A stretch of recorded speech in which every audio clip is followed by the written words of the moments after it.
All right, everybody, we're just jumping straight into this game, too. We've made you wait long enough. We've got IUPUI versus University Laval going at each other in this top rank Heroes of the Storm Training Grounds match by Tespa. I'm Zexrus. We've got IUPUI on the left and University Laval on the right. We will be bringing in Bahamut Gaming here for game 2. He was running just a bit behind, and we kind of just agreed that we needed to get this ball rolling, everybody. So, doing the Spiders Queen, small map, rotation heavy. We see IUPUI ban the Garrosh out, and that is just really a smart ban. If you're not going to play him, or if you have no intention of running a comp centered around that, just get him out of there. We see the Tassadar come out, and this is a really smart ban as well coming out of Laval.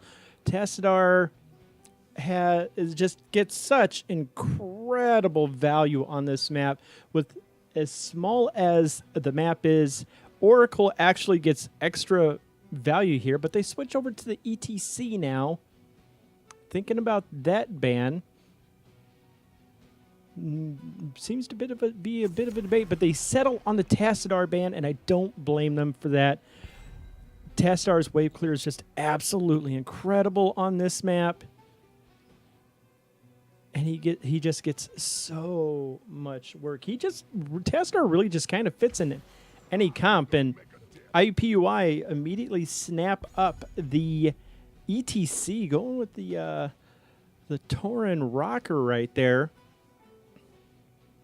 And we are looking at a Rhaegar Greymane response out of Laval. And that's a really strong pickup. The Lightning Shield, Rhaegar's wave clear is deceptively good, and the Ghanaian cocktails coming out of Greymane are going to be absolutely fantastic for either poke or wave clear. So we'll see how IUPUI respond with their next two picks. I'd like to see maybe a support and either a bruiser or a DPS of some kind. See what IUPUI have in mind here.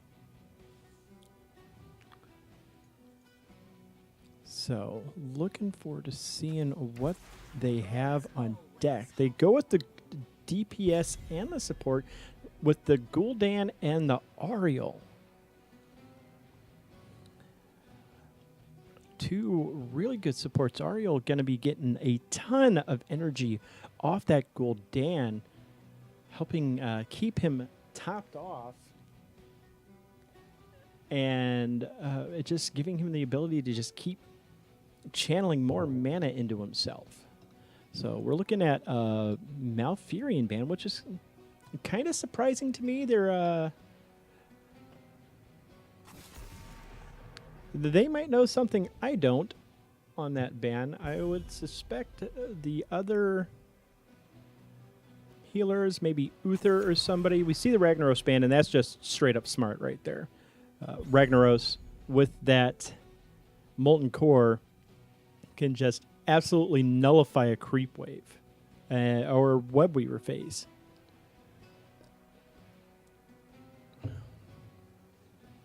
And so now we're watching the next two picks out of University Laval coming in.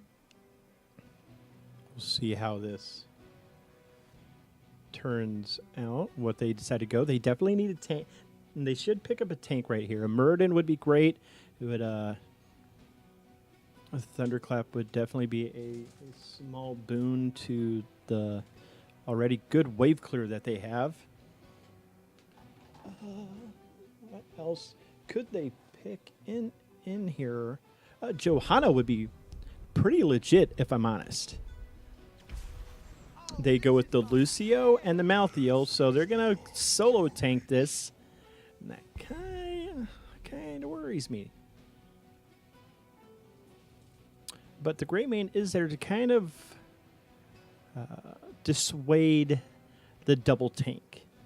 Curse Bullet just chopping off a huge chunk of health at the start of almost any fight, as long as he lands it, and they just kind of roll from there.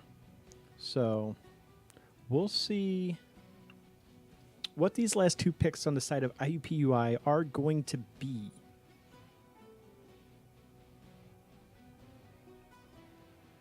Really, I mean, ETC can solo tank, but I definitely would like to see a strong solo laner here. Maybe an Arthas. Maybe an Arthas and maybe an Uther. I mean, a specialist could even work in this case. But we're going to see. They use all the time. The Anna and the Leoric. So there's their solo laner. And that's a really good decision, on my opinion. Leoric should be able to kind of nullify. And there's the Johanna, but on the wrong side. I believe I was looking for a Johanna on the side of... Oh, no. They did need to... was looking for it for Laval. So this is actually a pretty strong lineup. Lots of slows, lots of control on the side of University Laval, and I think they got the better of this draft right here. We'll see how IUPUI decide to rock this out. Here we go into the game one between IUPUI and University Laval here on Tomb of the Spider Queen. We are Nexus Commentaries bringing you Tespa Training Grounds action. This is the final week. These are important games for both teams.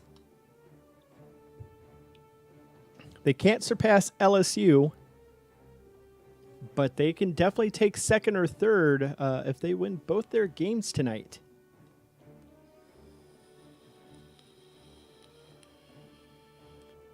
So, a lot of work is going to be on the shoulders of Johanna right there. Electromad definitely going to have to carry this team through the team fights with good condemns, good smites in order to let Malthiel and Greymane get the work done. And Electromad can definitely pull this off. The only thing that worries me is that Leoric doing that percentage-based damage to her with the Drain Hope. So, but they do have good responses to ETC. If Lucio manages to not get caught in a potential mosh, he's got the sound barrier to pretty much nullify any damage. So here we go into the game. Maybe.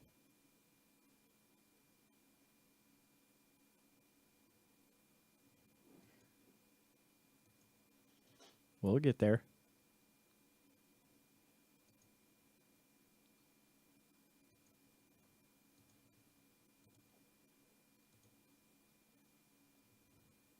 Oh, we're waiting on Harry Blob. I thought we were all loaded up. Harry Blob's computer being just a trifle bit. Hamsters might have fallen off. Here we go. I'm expecting a pause. Oh, there he is. So here we go. On the side of IUPUI, we've got Bobby Frank on the ETC Dovarian on the Gul'dan TXZ on the Anna Zalori on the Leoric, and Aqualad on the Ariel. And on the side of University Laval, doing the fun little dance around the keep, Earthshaker is going to be playing the Malthiel.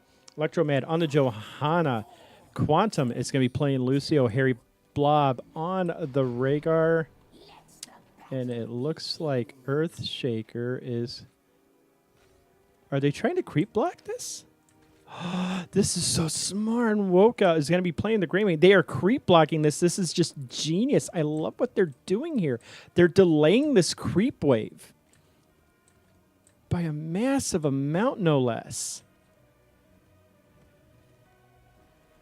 The advantage definitely was there. Electromag goes in with the Condemned, gets knocked away, and Domovarian just throwing the Fell Flame out.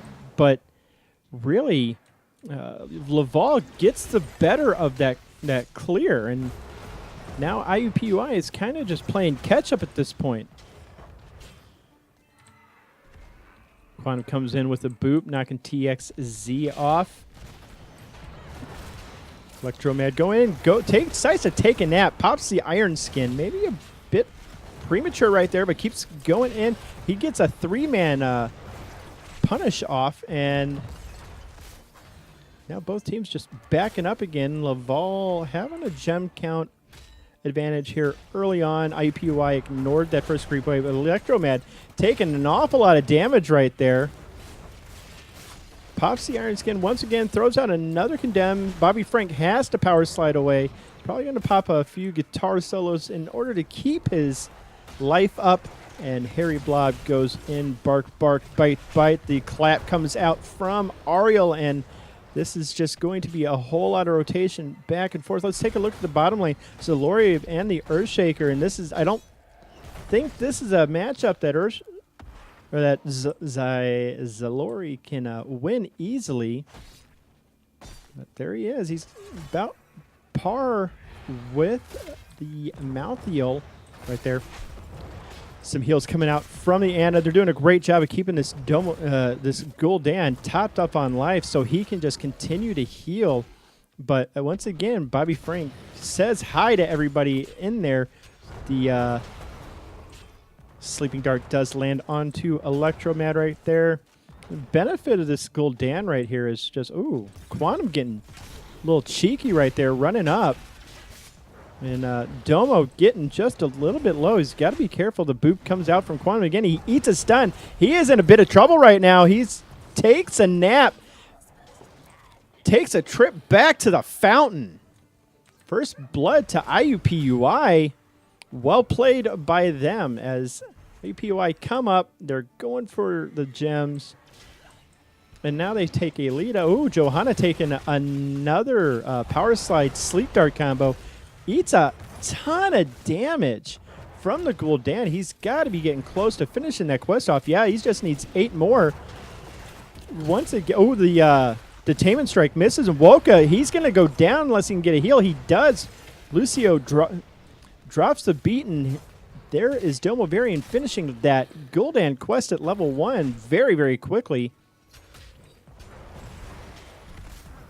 And IUPUI looking pretty crisp on the rotations. They were playing from the back foot, but they are doing quite a good job right now. Bobby Frank getting booped up into the wall.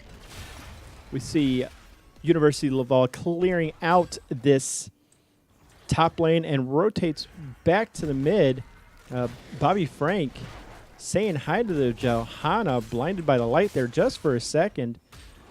Take another look at this bottom lane. TXZ coming down on that Ana to heal up Zalori, but he does get his 16 gems in just now.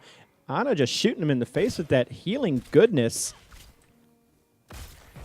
We see IUPUI rotate back down, but really, University of Laval gets the first turn-in of the game, and they're going to have the Web Weaver phase dropping down. We see Woka and Harry Blob chilling out around the top lane, but this mid Web Weaver is going to go down in a hurry. Bobby Frank already coming in. Everything coming out in a hurry. You see Electromad trying to go in. They say, Domo, you got this, as University of Laval has pushed down that front gate in the top lane, and they're going to get that well down. And that is pretty much really a huge win for them this early on in the game. Bobby Frank still going in on that ETC, getting rid of those Web Weavers. Johanna taking an awful lot of damage. Here comes Lucio. Domo tapping the well. And the Web Weavers are now down, and IUPUI have a decent chunk. They'll have 27 gems currently after the turn-in. And they'll probably be able to get a lot more than that before the Web Weaver phase turns in. And there's not that big of a lead between the two teams. Electromad up top, retreating to safety right there. Doesn't know where IUPUI is on the board. And here comes IUPUI's first Web Weaver phase. Let's see if they can get anything more than what Laval did that first phase. We do see that Laval managed to grab their bruiser camp, and that's pretty much going to get cleaned up here very, very quickly. Zalori, misses barely on that skeletal swing right there, and Domo just throwing. Every time he throws a Fell Flame out, he gets a heal, and it's just putting in work. We see do see Harry Blob up top taking care of that top Web Weaver. That's not going to get much done. The double lightning on that totem, just shredding it. And here comes Rhaegar transitioning down to the bottom, but it doesn't look like that they'll get much more than what University Laval did just now. Zalori just going in hard on this, and IUPUI get heroics first. So they're definitely going to be guarding this. Oh, that was a close one right there for Electromad. If he had been back just a bit farther, he would have ate that stun, and that probably would have killed him. You see 51 gems on the side of IUPUI, the majority of them being turned in. Nice little body block and pinball from ETC right there. Domo setting up camp, sieging everything down. 26 gems. They do have enough for a turn-in at this point, and that would be a giant, giant benefit. Sleeping Dart hits Electroman. Ooh, Earthshaker coming in. This is kind of dicey for him. Ooh, Electroman still just wanting to go in, and Mosh Pit does come out. That's going to be a kill onto Lucio right there. Electroman taking that percentage damage from Leoric, and this pretty much sets up IUPUI for another turn-in, unless University of Laval is feeling pretty froggy. It doesn't look like it. Electromat's going up top, condemning the creep wave, going for those gems, trying to get that counter push going on. And that is actually a pretty healthy creep wave up there. And we see the rotation from IUPUI coming mid. They're going to be going top to at least soak that experience. Domo throwing the corruption out there. There's really crisp rotations on both sides. It's been a pretty low kill game. Aqualedge throwing out the random random detainment strike, fishing. Nothing there though. They're gonna burst down this top wall. They're going for the keep at this, or the fort at this point, and they'll be able to get it. This is a very, very healthy Web Weaver. Electromad coming in, 3-man condemn goes off, eats a fat chunk of damage, and here comes the rest of University Laval. They've got the rest of the Web Weavers cleared out, and what did Leoric go? He went March to the Black King. So we'll be seeing probably that get comboed with the Mosh Pit. Nice pinball just to kind of knock everybody out, push everybody back. And they're getting pretty aggressive. Here comes Electromad in, hitting the Gul'dan. Oh, that is a dead Lucio right there. For some reason, IUPUI does not like Brazilians this game. They're 2 kills on the Lucio, and that is the Malthael. They somehow have a problem with the hosts of heaven as well, or at least the concept of death. Oh, that was a beautiful sleeping dart. Earthshaker's going to go down. That's 25 gems on the ground. That is a very bad situation. Electromad trying to get there in time, won't get there. Trying to save those gems. He needs to be careful. Another sleeping dart is going to be huge damage on him. But they decide to ignore and just push this bottom keep down. Just crisp rotations. And they've now IUPUI have a full level lead. The Mosh Pit is off cooldown. Waka going in again. The Ancestral got stuffed. Anna stuffed the Ancestral. Beautiful work. Didn't lead to a kill, but it's going to make that Rhaegar think twice about dropping an Ancestral on somebody in full view of IUPUI at this point. That was clutch.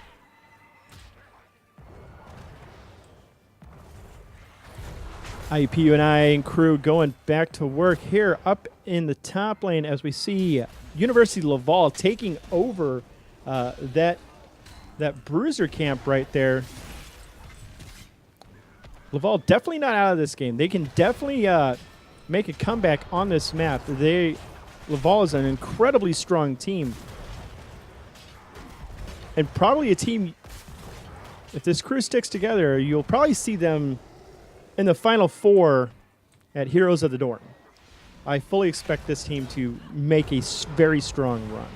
Oh, nice Iron Skin from the Johanna right there. Sleeping Dart hits onto Rhaegar right there.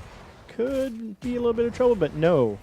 And IUPUI just doing a great job with zone control. Earthshaker looking for some kind of engagement, but it's not going to get it as Domo Variant just constantly throwing out damage. Both teams, all 5 in mid. We see Domo Variant turning in his 12 gems. IUPUI should probably try to be a little careful right here. Electromag takes a nap. He's got 31 gems, but here comes Domo Variant. Team fight is breaking out. Electromag is just refusing to leave right here. Is trying to get someone picked off as we see Raymain finishing up his main cocktail quest at 7. So now those cocktails are going to do a lot of damage. Harry Blob taking an awful lot of damage right there. Ooh, beautiful fear onto fight right there. Pushes one of them into the mosh pit by ETC. Woka in a whole lot of trouble right now. He is low, very, very low. They do not want to lose those 27 gems. Beautiful sound barrier from the Lucio right there. Bobby Frank looking for another target. And here comes the Leoric. He wants this. Oh, that was such a smart dodge right there, but it doesn't matter in the end. I will give Woka all the credit right there. That was a beautiful, beautiful dodge to that Leoric right there. We see IUPUI now taking this boss up a talent right now. And there's really not a whole lot that University of Laval can do to slow this boss progression down.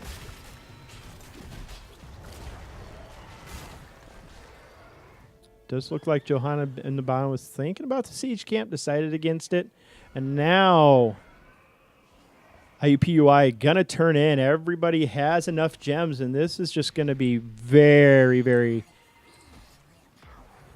I feel like this top fort is gonna be forfeit.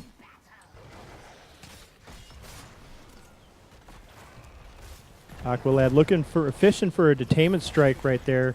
This boss coming down to about half health. Oh, I'm sorry. I thought IUPUI got that Webweaver phase. They did not.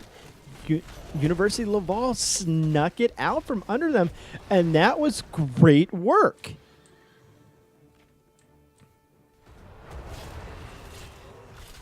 And they've already got this mid Webweaver cleaned up.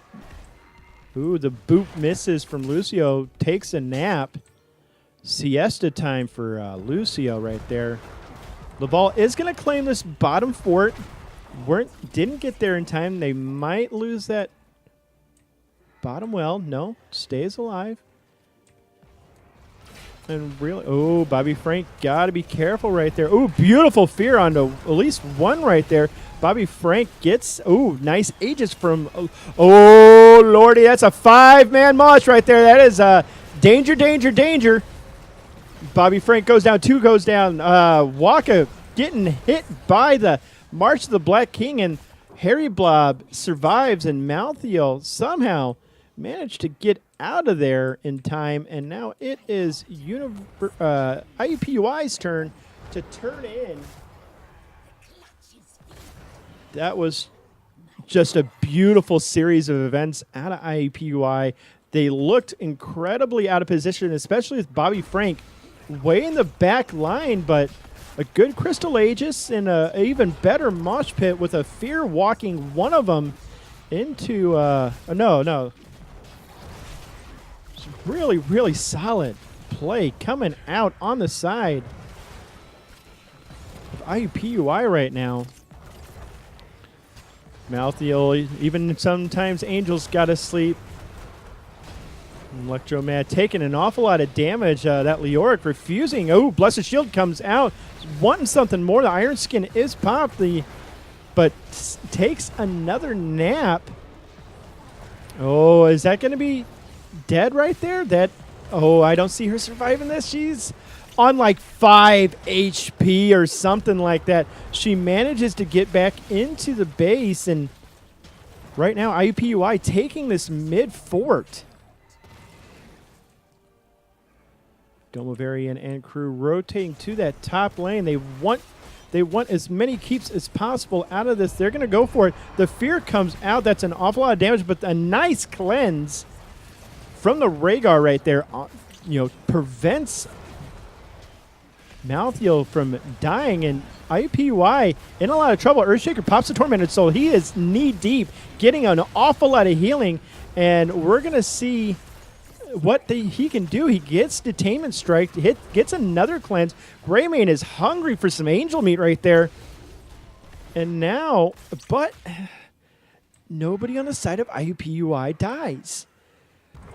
That was about as the best chase as you could get out of on the side of University Laval, and they just couldn't lock anybody down.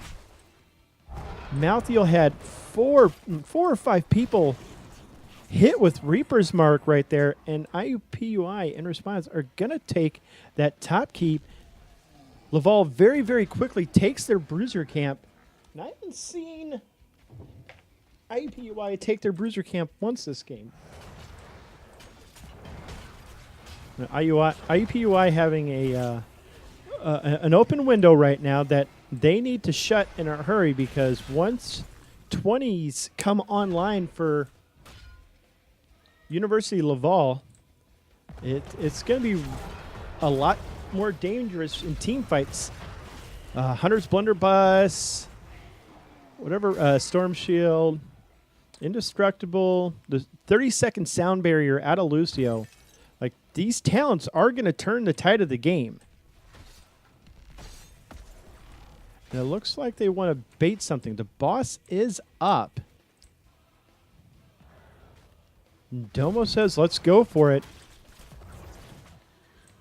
But Laval, everybody, this is going to be the game-deciding team fight. Here we go. Lori had taken an awful lot of damage. The Greymane goes in. Here comes the sound barrier. Zalori goes down, drops 22 gems. Lucio goes down, as well as Rhaegar. This nice Mosh Pit. Once again, the cleanse does come out, but he gets stunned up again. Woka in a lot of trouble. He might be able to get away. He mounts up Johanna, doing just a wonderful job, but takes a nap instead. 2 seconds. She'll be heading back to the base. Minions are going onto the core right now, and I don't think that just a Johanna and a Greymane can defend this. Johanna wanting to get rid of those catapults as soon as possible. I'm very, very confident with look at all that poison damage just chunking the core off. And this looks like it's going to be game 1-2. IUPUI. And that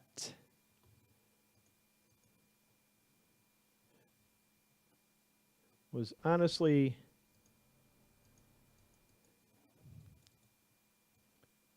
an incredible match. Just looking at these numbers real quick, Domo variant, 262,000 siege damage, 118,000 hero damage, doubling the number of Domo variants. So we're going to try to get Bahamut in here real quick.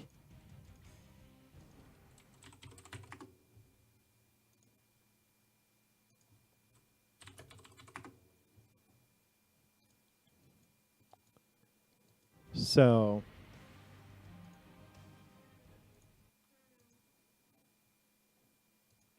I'm going to kick it to the splash screen real quick while I get this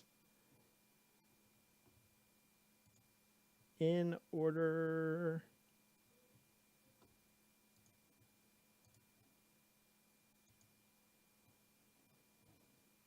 Where is he?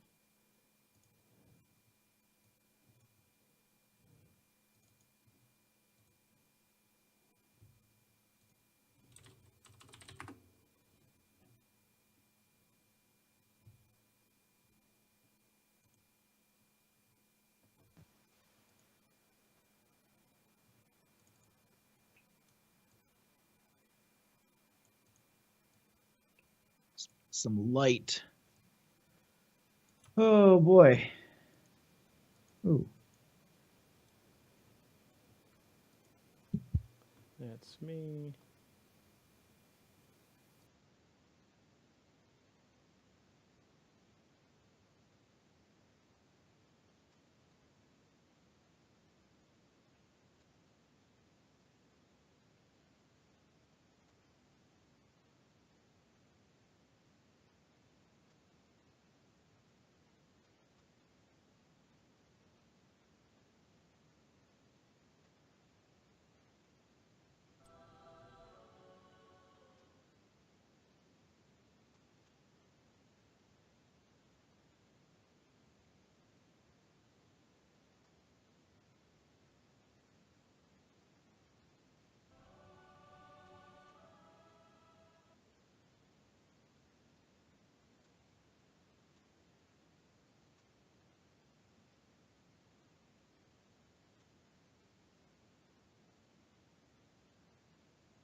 All right.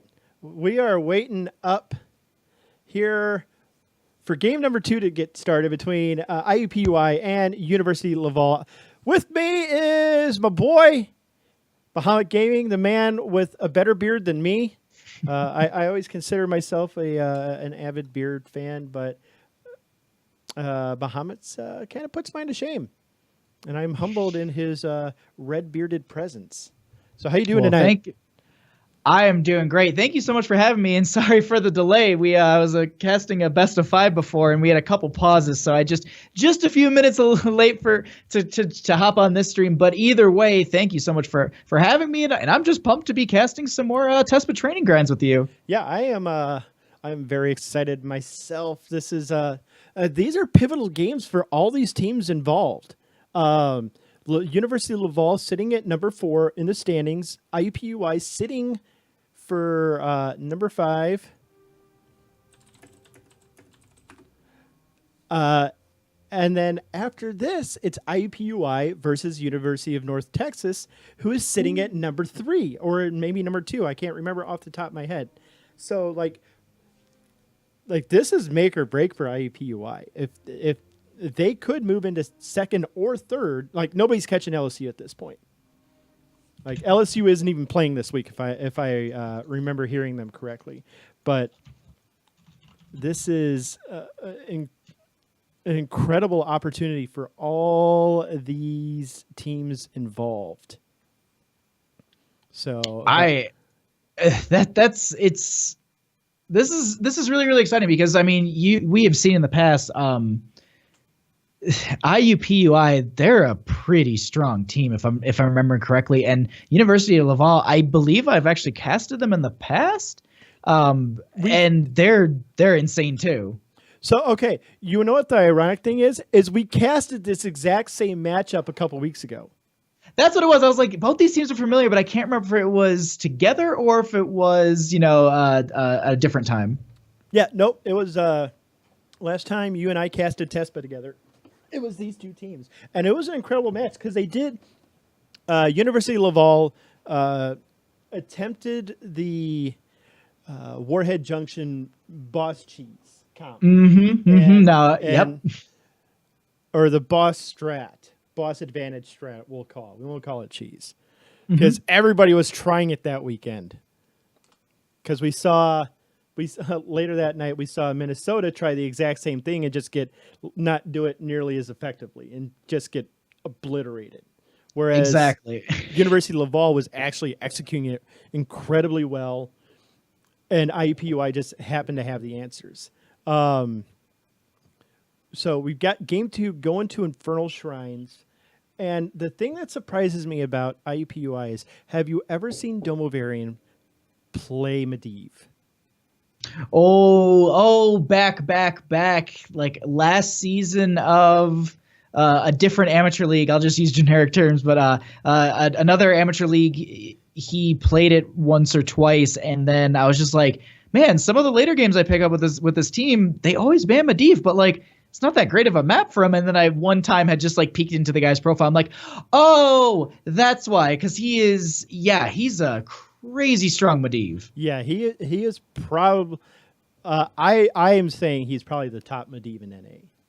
Like that's actually I've talked to like I talked to a couple master players and grandmaster players here and there because I'm like I need to understand these concepts, and like your high tier of play is a really good person to bounce ideas off of. And so like one time I'd mentioned, I was like, yeah, I was casting and they kept banning Medivh, and the first thing they said was, oh, it's a Domo, and I was like, what? And he's like, no, we all know about him. Like it's the same thing. Like even when he plays Hero League, he gets it banned off against him all the time because just no one wants to deal with it. Yeah, no, I've gotten to watch a game where someone didn't ban Medivh, and he had an opportunity to take it. Now, if they don't ban it out, he doesn't always take it, and that's like really surprising to me. But I'm just a gold level scrub, and like not picking a comfort hero is a foreign concept to me. So, but yeah, like I've gotten to see a game where he did have a chance to play Medivh, and it was just violence. Like he had like 100k hero damage on that game. As a Medivh, that's it was nothing to laugh about. Like insert that picture of that reporter in absolutely disgusting.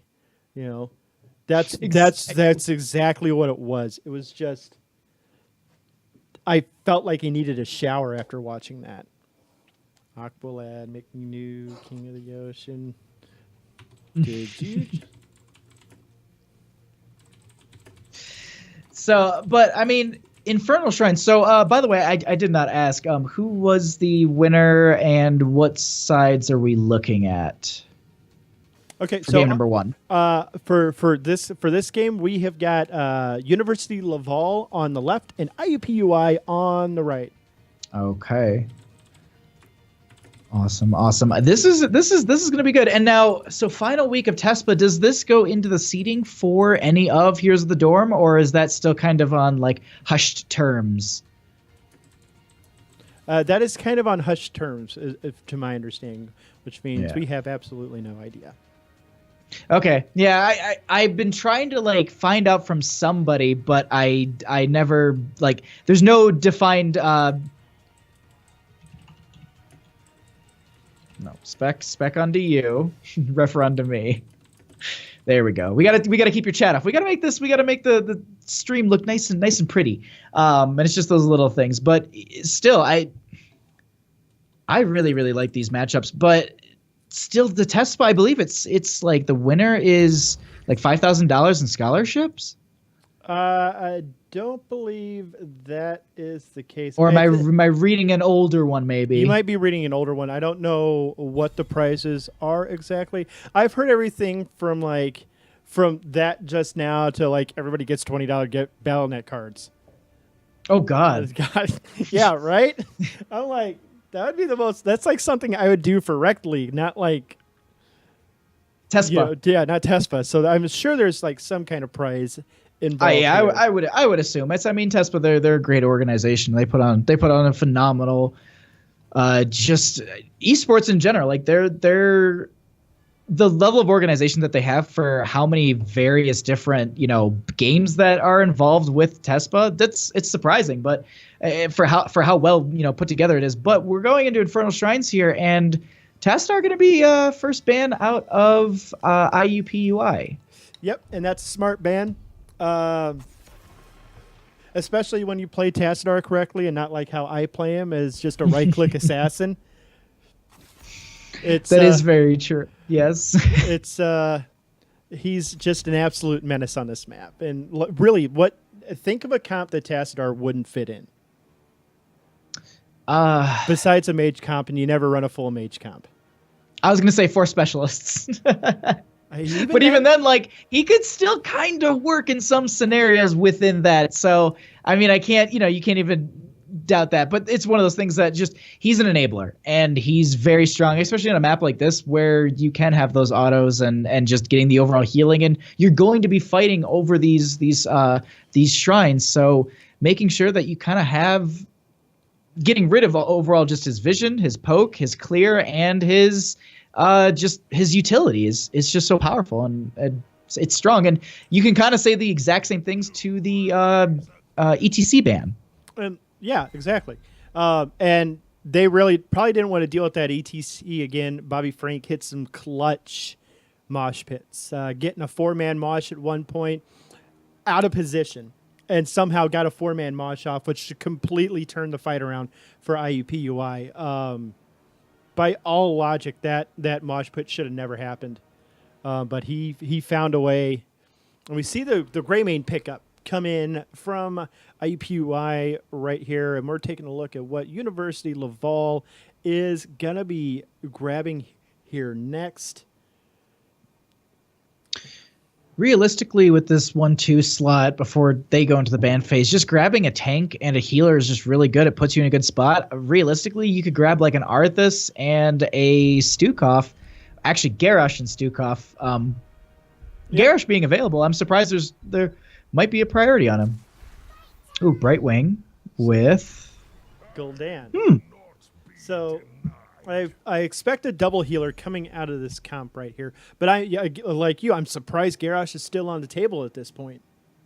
Mm-hmm. That's a very interesting factor to see here. That's one of the things that we often see him, because the fact that he's just such a tormentor, and I'm just it's just baffling to me, honestly. Like, Heroes is a game about positioning. Like, how good is your positioning compared to your enemies? And Garrosh just destroys that. You think you've got a good position, and Garrosh is like, no, pulls out the Scorpion imitation, get over here, and then throws you backwards. Mm-hmm. And that's just so annoying to deal with.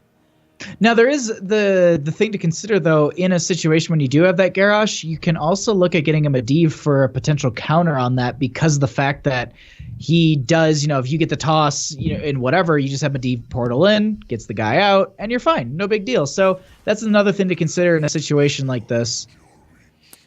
Okay, we got the Rhaegar and the Malthael coming out next. I like these picks. I don't know how much I like the Malthael, though. He'll be good if he can get into the back line, but if University Laval draft a strong front line, Malthael's going to have an incredibly hard time getting back there, where he can just wreak havoc and force people away from team fights.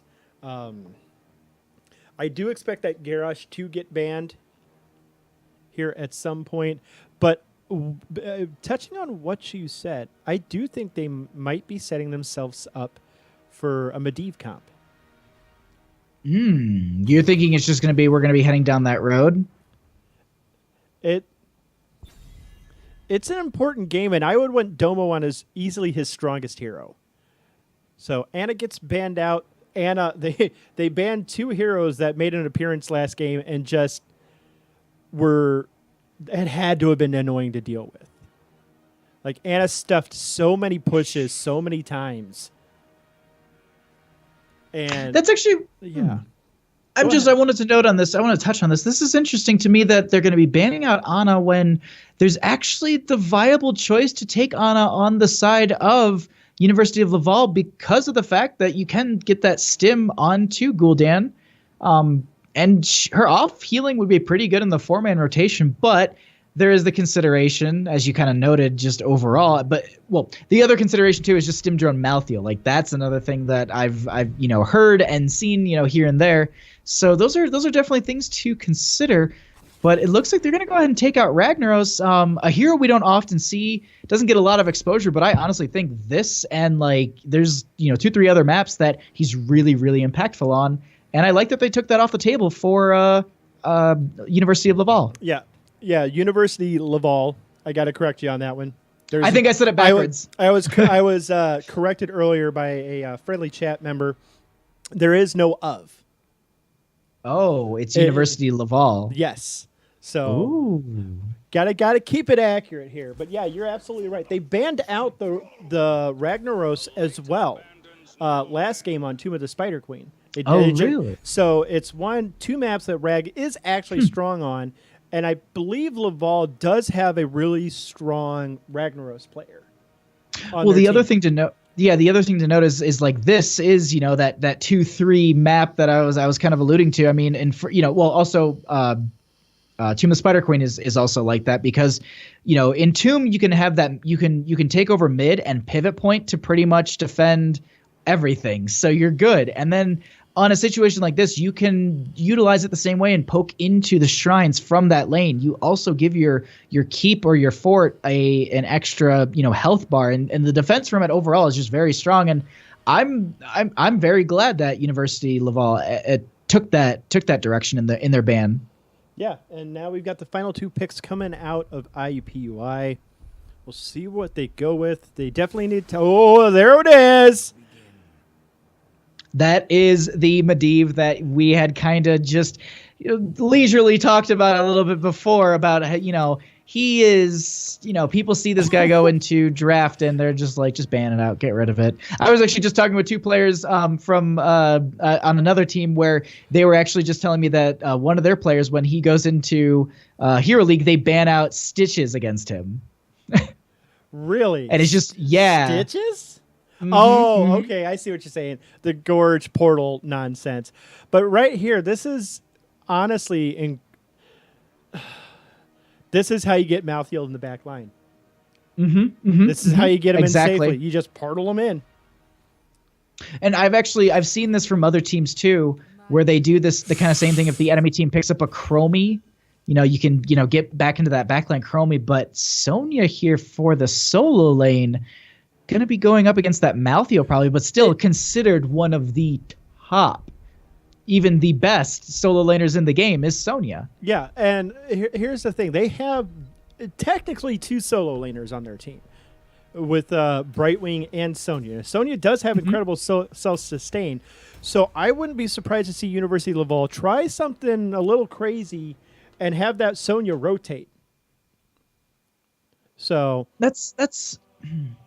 that'd be interesting to me. I've typically seen the Sonya. I've seen the same thing though. I've seen Brightwings who do solo lane and then phase shift in when needed for that lane. But at the same time, it's just like the Sonya up against the Maltheo. That's not gonna. Yeah, that's not going to be a matchup Sonya's going to win.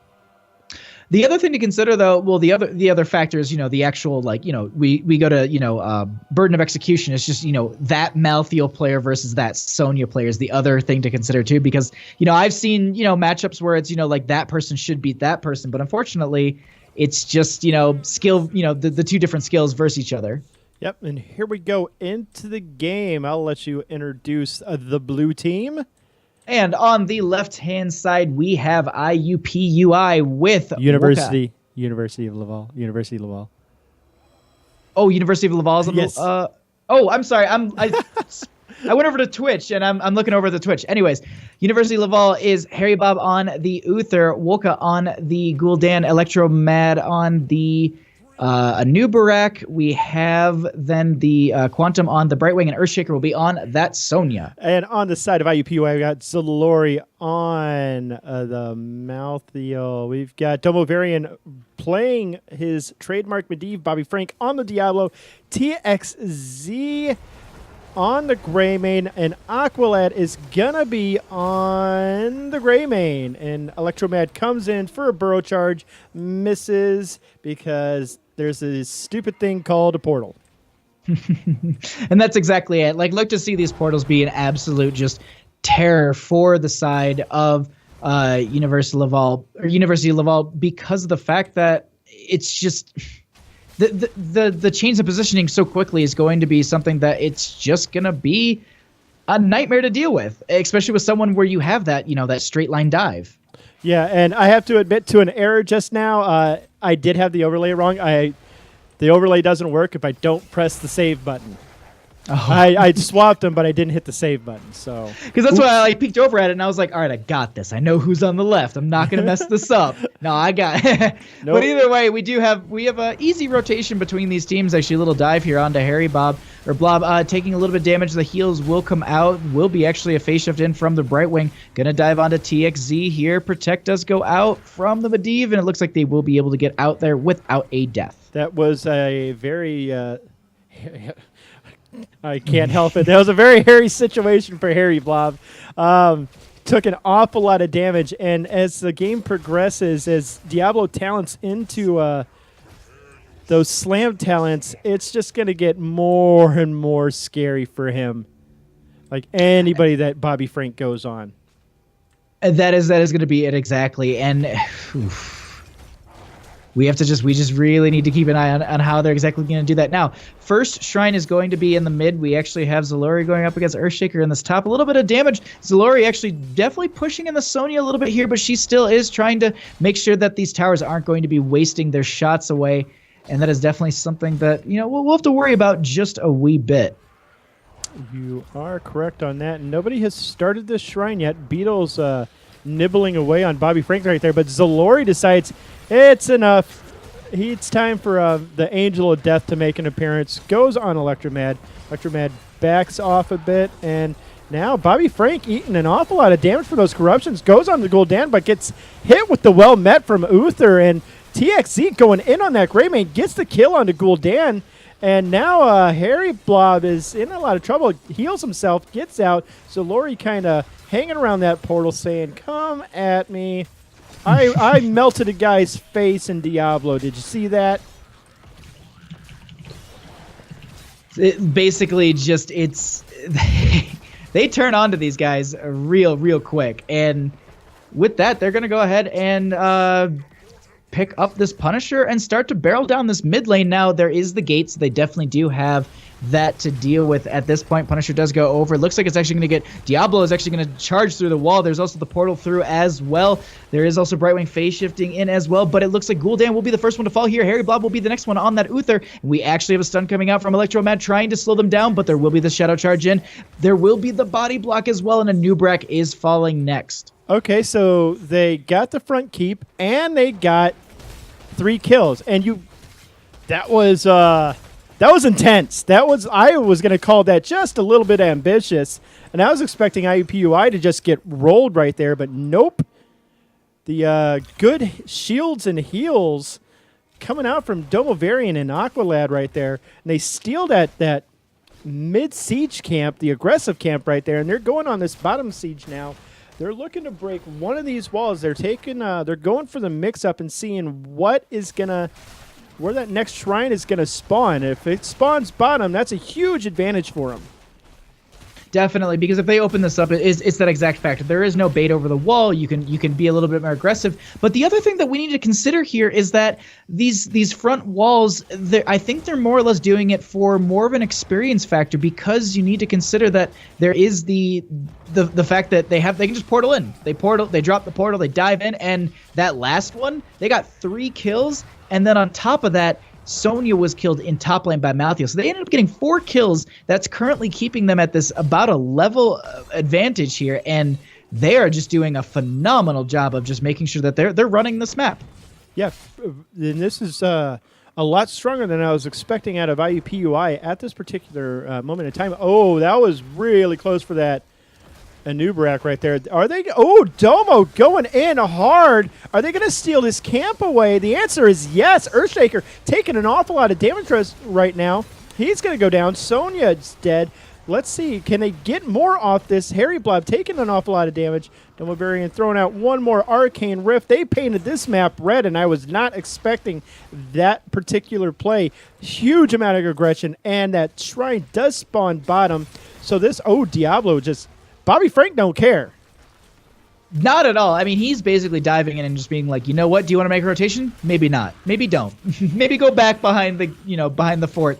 We actually have Domo Varian in that mid lane area, just kind of scouting out a few of these members. They also are showing in top while clearing out that camp. But with the rotation from Zalori as well as the soaking in mid from Domovarian, they will be achieving 10s right now. And that's going to be timed out with their Punisher. And that's a big factor for IUPUI here. University Laval will need to play very safe here and realistically just give over that bottom fort. Yeah, we see Domobarian headed top. They're trying to get this front wall down. They do so, but Domo just doing Domobarian things. Ooh, ate that poison spear. Trying to get a couple more stacks off, but a couple more stacks on that Master Touch quest at level 7. Looking at about 12 currently. Noting really quickly, Greymane is at about 5. Is at 5 of his Gilneos level 7 talents, and we actually have 20 stacks on the side of Gul'dan's Corruption at level 1 there. So slowly just kind of getting into building into these stacks. And also the other thing to consider here is that Uther level 1 talent, I believe, Silver Touch.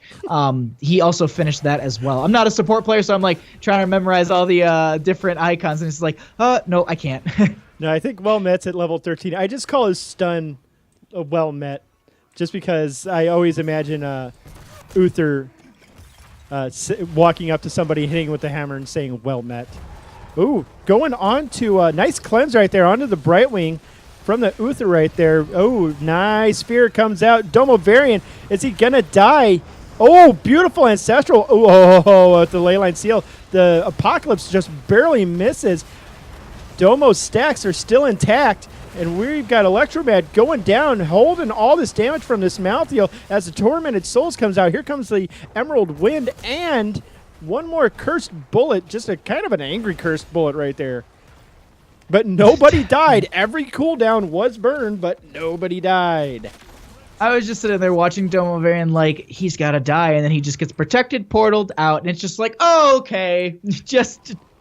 No, we're done. We're just gonna completely just live through everything, whatever. And the other thing too to consider is that the Leyline Seal and the Apocalypse were a little bit mistimed there. So if it was just a couple seconds later on the Apocalypse, they could have really just wiped the floor with University Laval, because of the fact that you would have had the Leyline into the stun from the Apocalypse, and there was everyone there postured up for that extra, for the damage to go out. We see Malthael and Domovarian just kind of hanging out by the camp. They take a portal, and they're going on Quantum right now. She's in trouble. Quantum goes down to that damage, and there's really nothing you can do against a 5-man rotation. Even if you want to, you can't. No, I mean, you're just going to get wiped. But at the same time, they go ahead, and it looks like they kind of say the exact same thing as last time. They say, we can't take this. We're going to go into bottom lane. We will go ahead and just burn down this burn down the fort in bottom, get us closer to 13s. But at the same time, IUPUI, they just go ahead and say, we'll just work down top. This will be an easier Punisher for us. And actually, they're starting to work on a keep front gate. Yeah, this is honestly the right response out of University of Laval right here. They broke down this front gate. They got a lot of experience for it. But now they've got to go back and defend. And I'm pretty sure Domovarian's not going to let that happen. So they've got to walk all the way back to this. And that's going to give this Punisher more than enough time to walk up to that front gate.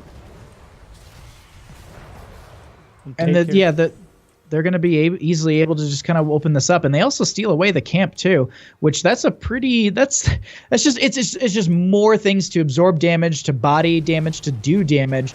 And realistically, they could potentially lose out quite a bit here. A huge leyline seal out onto three of the members. A backline engagement, but a huge fear comes out at the same time. There's so much damage coming out from these members. We actually have Greymane falling first here, though. Aqualad is going to be the next one. Punisher will jump onto Earthshaker, slowing them down a little bit here. Zalori trying to get some damage out here, but falling low himself. There will be the burrow out. Zalori taking quite a bit. The portal does go out. Bobby, Frank, and Zalori go through it. They're coming right back through. Okay, looks like they're going to be going ahead and leaving from here, but they lose out 2 members from that, and at the same time, University Laval saves their keep.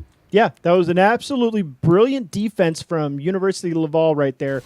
You couldn't ask for a better defense right there. They got exactly what they needed right there. They got kills, which brought them back closer in experience. They're on the same talent tier now, and they bought themselves just a little bit of breathing room. Plus, they got that additional bonus damage on the bottom fort, on the bottom keep walls. So they're in a pretty good position to mount a comeback right here, provided that they don't take a bad team fight.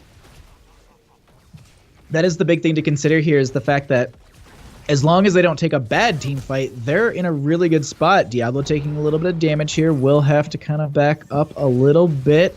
But overall, I mean, I think these teams are just going to kind of posture around, play it safe until the next shrine pops up, which I believe we're looking at about 30, 40 seconds here. And Domo playing real cheeky right there, gambling just a little bit, gets his Master's Touch completed.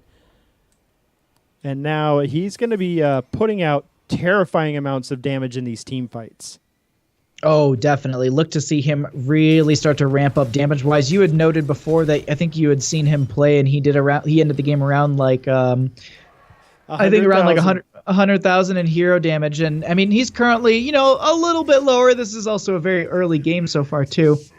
Portal in for a fight actually currently happening. We have a Nubrak falling first in that engagement. Harry Blob going to get chased down a little bit here, but it looks like the members will just get that one pick onto Harry Blob and start to move onto the shrine. Actually, no, into the bottom lane, which has a ton of pressure already. Yeah, they're lacking their tank. This defense is going to be a whole lot harder than what it needs to be, and all their heroics are off cooldown right now. So one good ley line. Oh, we've got a ley line onto one. There goes one stun and onto Gul'dan. He has to drop the fear at his feet. Domo in a little bit of trouble right now, getting polymorphed, and now he needs some help. Is he going to die? Oh, here comes the Ancestral. Oh, the Ancestral's so clutch right there. He keeps Greymane alive. Sonya goes down.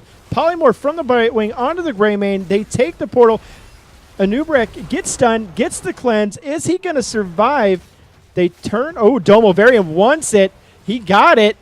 Harry Blob trying to hit him with that well-meant. Domovarian, once again, super low life, but he just doesn't care.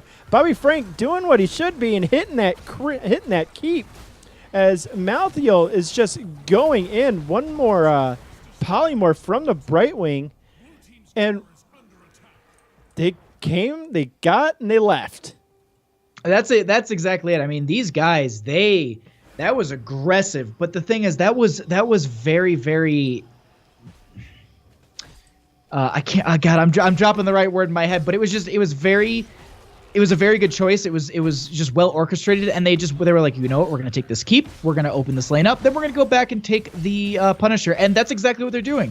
This is also an arcane Punisher, which it's up against heroes. This thing is very strong, so fighting under the core with something like this is very powerful. But at this point, it does not look like University Laval will take this laying down. They currently have Earthshaker diving in here, taking quite a bit of damage. The fear does come out. Looks like the D shield does go out, but there's also a huge Apocalypse that comes out, gets the Uther there. We do currently have Malthael in that backline doing a little bit of damage, but Wolka does get the kill onto him. We actually have Sonya getting killed by the Greymane, so 1-for-1 at this point, but a huge leyline seal onto 4 of the members here. Diving with the Diablo. Harry Blob taking quite a bit of damage. Portals through, but it looks like they actually get the kill onto the Brightwing there, sniping that hero. Domovarian actually starting to work onto the Gul'dan in the back line here. Anub'arak starting to take quite a bit of damage. The Punisher is out.